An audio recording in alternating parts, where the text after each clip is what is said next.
2 généraux de l'armée française radiés. Pas pour faute professionnelle, pas pour trahison, pas pour manquement à l'honneur. Non, ils sont radiés pour avoir écrit une tribune. Oui, tu as bien entendu, on parle d'André Coustou, on parle de Paul Pellizzari.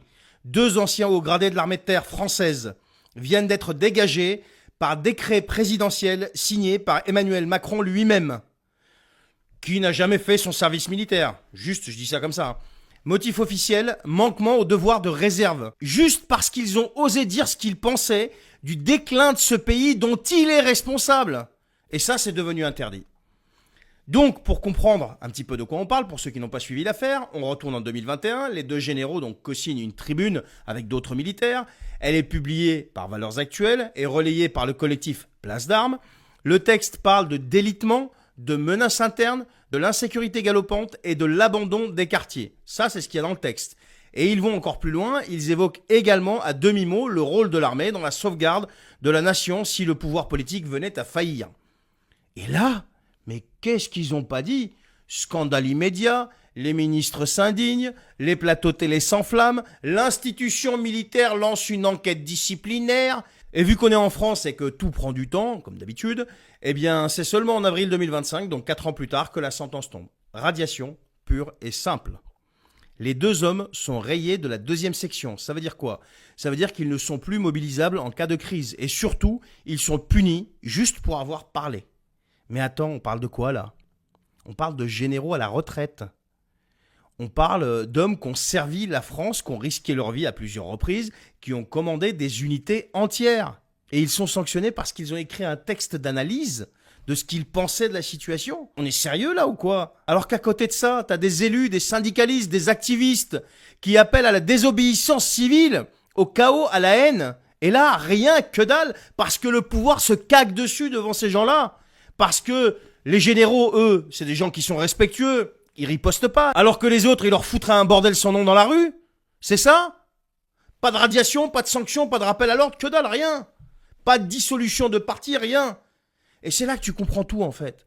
Parce que cette radiation-là, c'est pas juste une mesure disciplinaire, c'est un message politique qui est directement adressé aux militaires. Si tu es militaire, ferme-la, tu n'as pas le droit de t'exprimer, même à la retraite, même avec plus de 40 ans de service. Et pendant ce temps, eh bien on continue de parler de démocratie, de liberté d'expression, de pluralisme. Mais la réalité c'est quoi? C'est que dès que tu remets en cause le discours officiel, bah, tu deviens un danger, un extrémiste, un complotiste, un répréhensible. Ces 2 généraux, qu'est-ce qu'ils ont dit au fond? Qu'ils voyaient leur pays se déliter. Et c'est la vérité. Qu'ils s'inquiétaient pour l'avenir de la France.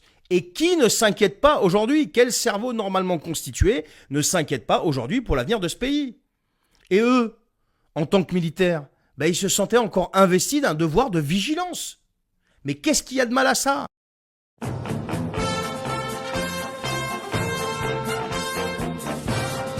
J'ai quelques ouvrages. La liste n'est pas exhaustive. Macron, le fossoyeur de la France. Macron, le grand liquidateur. La France vendue à la découpe. Les liquidateurs. L'homme qui n'aimait pas la France. Les traîtres. Il y en a bien d'autres. Et puis, il y en a un que je n'ai pas, qui est la cerise pour le gâteau, Le traître et le néant, écrit par messieurs Davé et Lhomme, qui avaient eux-mêmes interviewé le précédent président de la République. Le voilà l'ennemi, celui qui détruit la France. Ce n'est pas une menace, il est présent, il agit selon un logiciel qui n'est pas le nôtre. Il piétine la Constitution. Il est l'ennemi du peuple français parce qu'il veut faire de la France ce que les Français ne veulent pas qu'il fasse. Et on peut vous dire, on peut vous opposer, Général Coustou, foutaise, calomnie. Parmi les titres que j'ai cités, combien d'auteurs ont été traînés devant les tribunaux? À ma connaissance, aucun. Ce qui montre bien que ce qu'ils disent est avéré, sourcé, prouvé.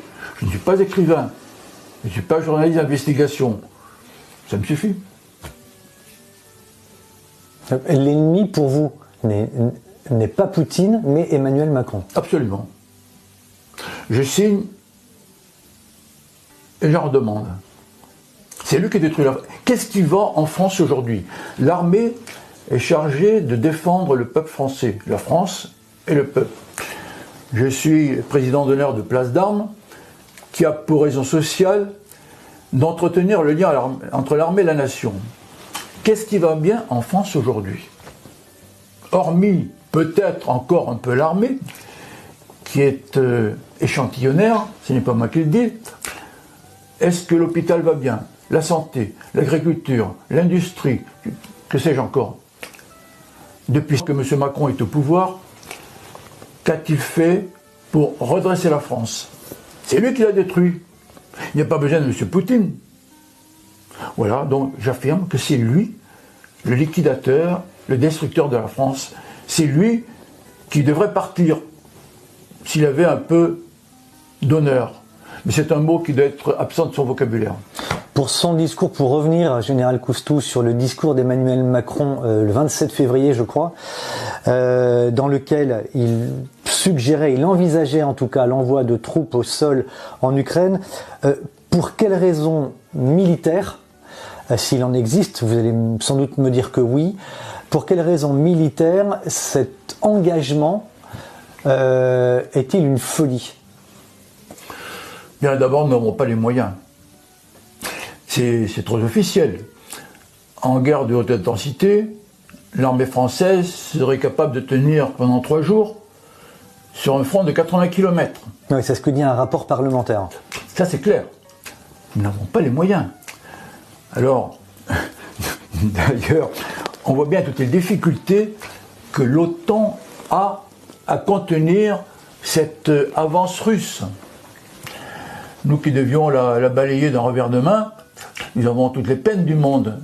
Nous sommes incapables. En plus, n'oublions pas que la Russie détient une arme que nous ne possédons pas et que nous ne pouvons ni intercepter ni détruire.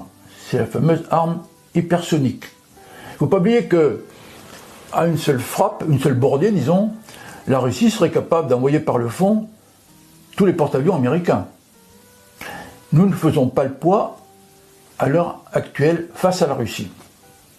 C'est pour ça que c'est folie, concrètement. En fait... C'est envoyer des troupes à la mort, directement. Absolument. Mais ceux qui les enverraient n'iraient pas en première ligne. C'est-à-dire le président, notre gouvernement et tous les godillots du Parlement, je pèse mes mots, ce ne sont pas eux qui vont aller en première ligne. Ils répondent à des intérêts qui ne sont pas les nôtres. Ils n'ont que faire du peuple français qu'ils ne connaissent pas, qu'ils n'aiment pas. En fait, le sujet est très simple pour moi. Nous ne sommes pas dans le même logiciel. Et là, on comprend bien que tout ce qui se passe sur la planète en général et en France en particulier dépend de ce pouvoir occulte, c'est-à-dire l'oligarchie financière internationale et cette mafia dont le nom avait même été interdit aux États-Unis. Voilà. À partir du moment où on a compris ça, on comprend la guerre en Ukraine. Le peuple ukrainien, c'est la grande victime de cette guerre. Mais l'enjeu, et on le sait bien, c'est le bras de fer entre le dollar qui assied la puissance américaine et la Russie qui est la puissance montante. Et les BRICS. Exactement. C'est-à-dire qu'en gros, il y a 40 États sur la planète qui suivent les États-Unis, dont nous, qui sommes, peut-être un peu brutal, un quasi-protectorat américain. Il ne faut pas se voiler la face. Justement, on en parlera dans quelques secondes. Bon. Et puis, par ailleurs, il y a 150 États qui piétinent et qui sont face à ce monde occidental qui ne se rend même pas compte qu'il est en train de perdre la main. Avec nous, en pole position. Général Coustou, imaginons que le chef de l'État français décide malgré tout l'envoi de troupes au sol en Ukraine. L'armée peut-elle désobéir? Bonne question. Les chefs peuvent-ils désobéir? C'est délicat. Alors d'abord, il faut savoir que la circulaire Palagos, dans le Code défense, prévoit le devoir de désobéir à un ordre manifestement illégal. Manifestement illégal. Et comment juger s'il l'est ou s'il ne l'est pas? Alors, je vais vous donner 2 exemples concrets. Un capitaine ou un lieutenant a un prisonnier qu'il veut absolument faire parler et il donne l'ordre à ses subordonnés de la faire parler, y compris par... Là, c'est clair, le subordonné a le devoir de ne pas obéir parce que la est interdite en France, est interdite par les traités que nous avons signés dans le cadre des conventions de Genève, etc. Ça, c'est clair. Dans l'action, ce n'est pas toujours aussi facile. En plus, quand l'ordre vient du président de la République, c'est beaucoup plus délicat. Il n'empêche, je vous donne un exemple concret. En 2018, au moment de la crise des Gilets jaunes, le chef des armées, qui est le président, avait donné l'ordre ou les directives pour que l'armée soit interposée entre d'une part les manifestants et d'autre part le Palais de Bourbon et l'Élysée. Avec l'autorisation, si nécessaire, de tirer sur les manifestants.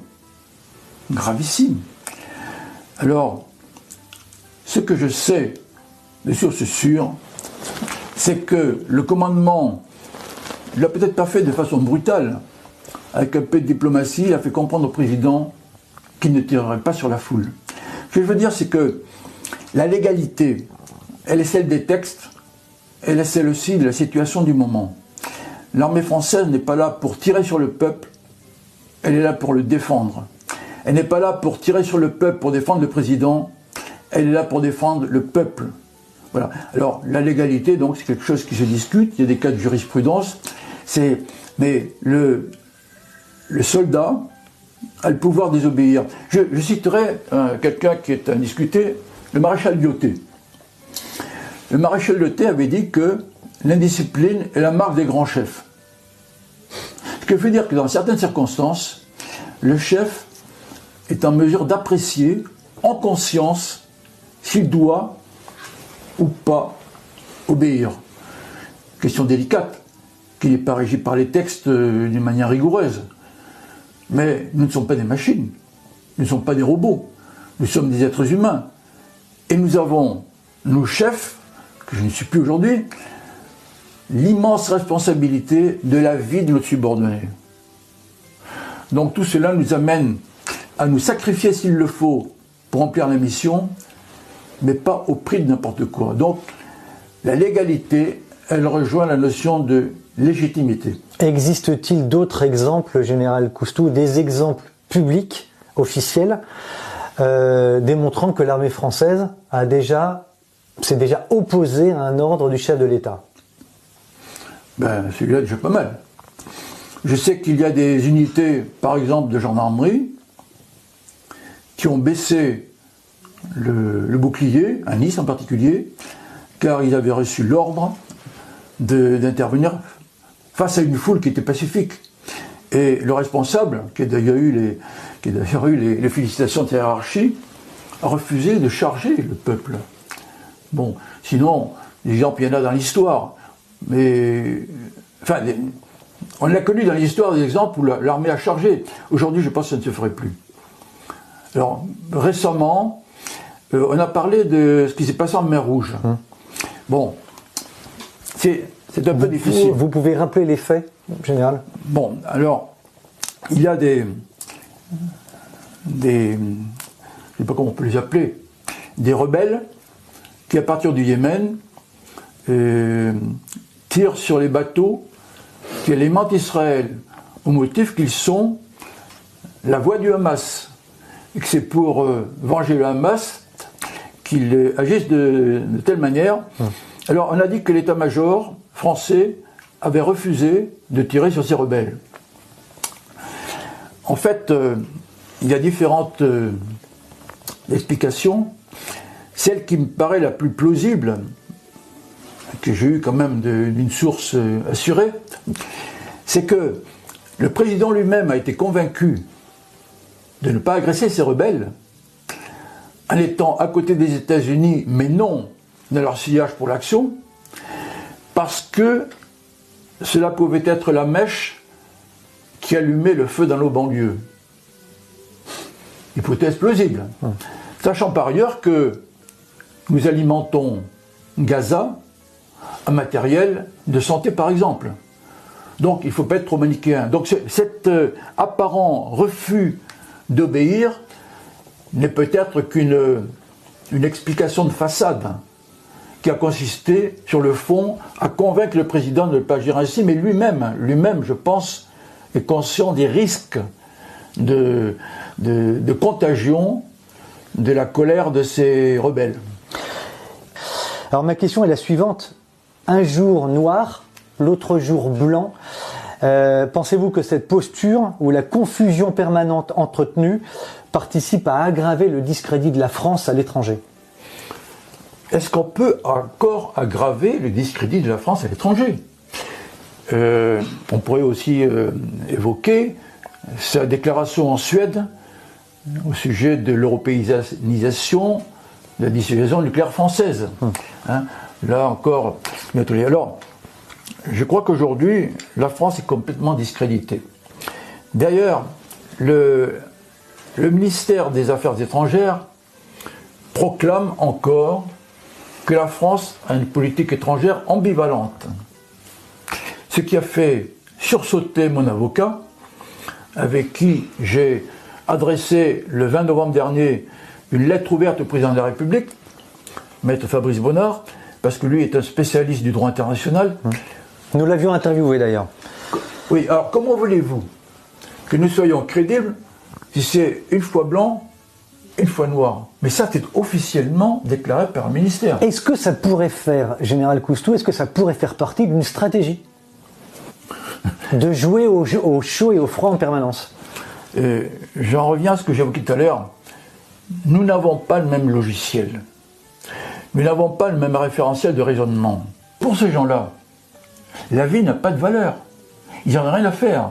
Que le Français aille se faire tuer en Ukraine, qu'est-ce que ça peut lui faire? J'en reviens à ce livre-là. Ces gens-là ont un logiciel qui n'est pas le même que le nôtre, peuple. Le problème, c'est que, légalement, le président est toujours au pouvoir, il fait ce qu'il veut. Je rappelle quand même que dans la Constitution, il est écrit que c'est le gouvernement du peuple, par le peuple et pour le peuple. Rappelons-nous le dernier sketch, pardonnez-moi, mais j'ai une fille, un gendre qui sont agriculteurs. Hein. Quand je parle de sketch, c'est plutôt le drame qui a eu lieu au salon de l'agriculture. Bon, il est capable de n'importe quoi. Pourquoi ils ont refusé le grand débat? Parce qu'ils savent très bien que c'est un grand blabla. La gouvernance actuelle s'appuie sur le mensonge et la communication. Ceci dans un bain de corruption qu'on n'imagine même pas. Donc ces apparentes contradictions le sont pour vous ou pour moi, mais en fait, pour ces gens-là, il n'y a pas de contradiction. Il n'y a qu'une espèce de tactique communicative pour garder et imposer leur point de vue.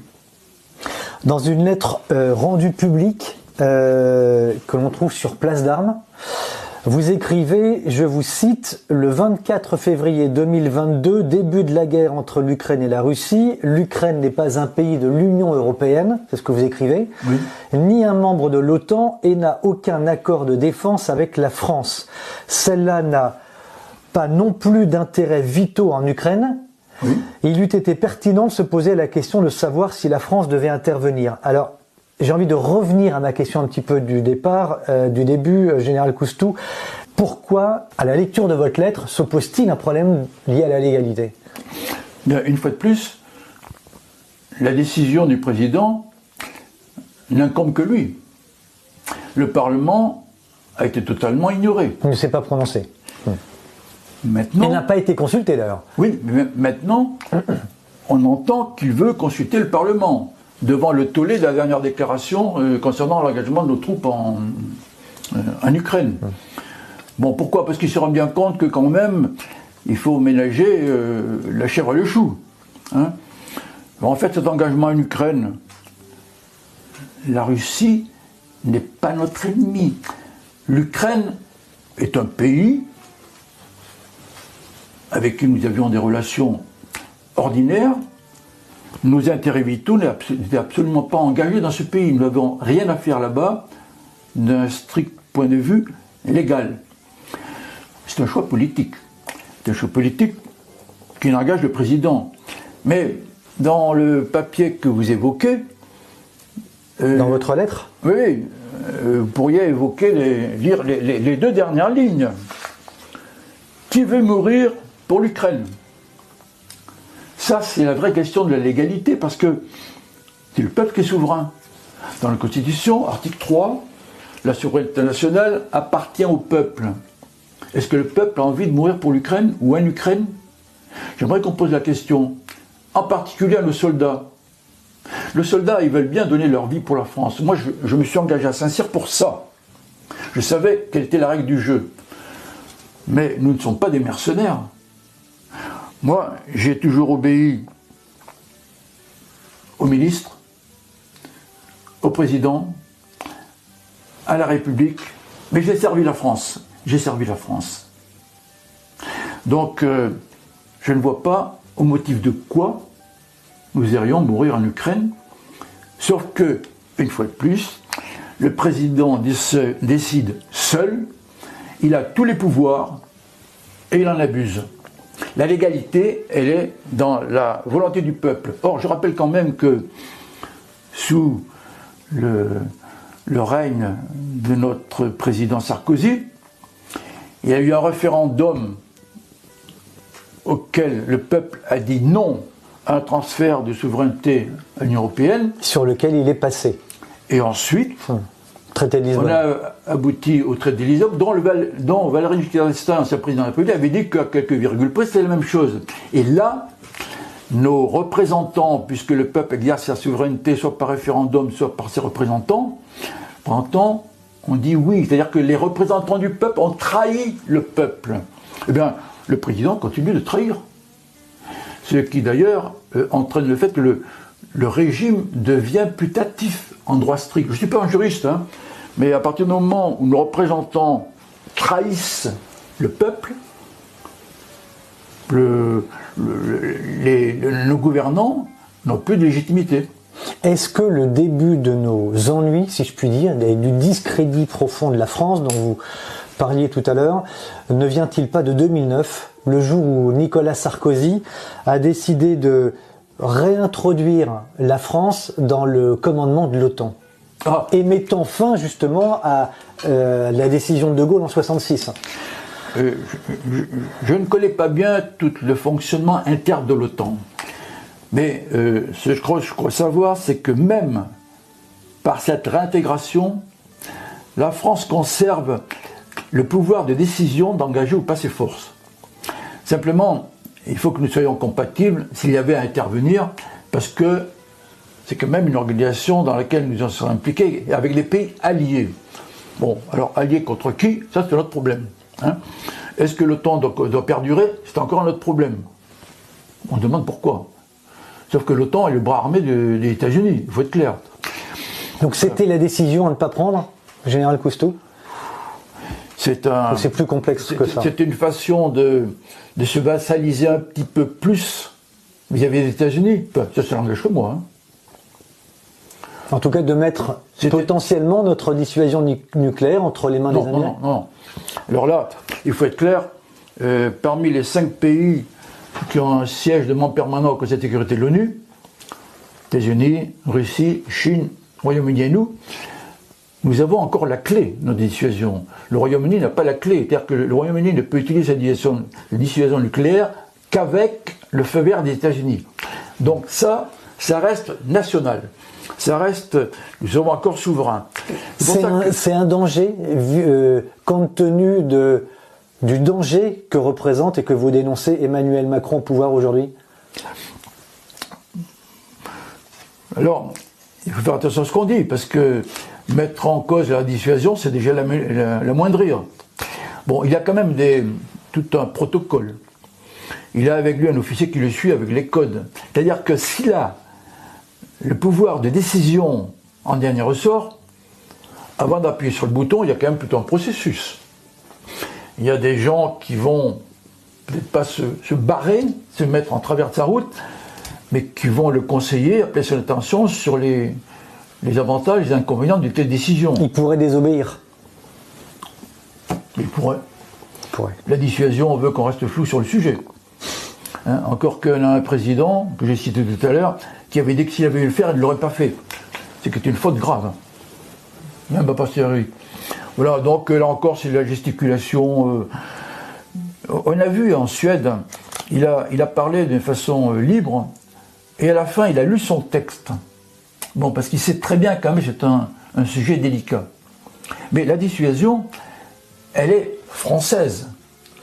Même si d'autres présidents ont dit qu'elle pouvait participer à la protection ou à la défense de l'Europe, c'est nous qui gardons la clé.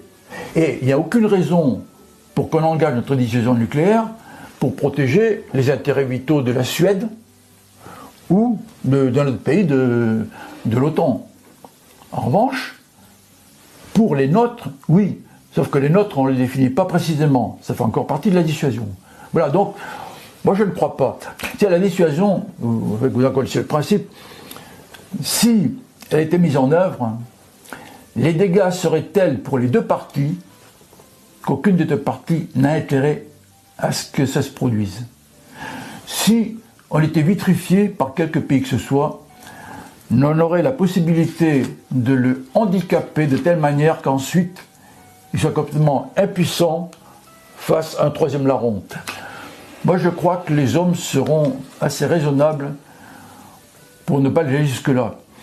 Et y compris notre président, parce qu'il n'en réchapperait pas. Vous pouvez avoir des blocos ou des abris, vous allez vivre combien de temps là-dedans? Un jour il faudra bien sortir.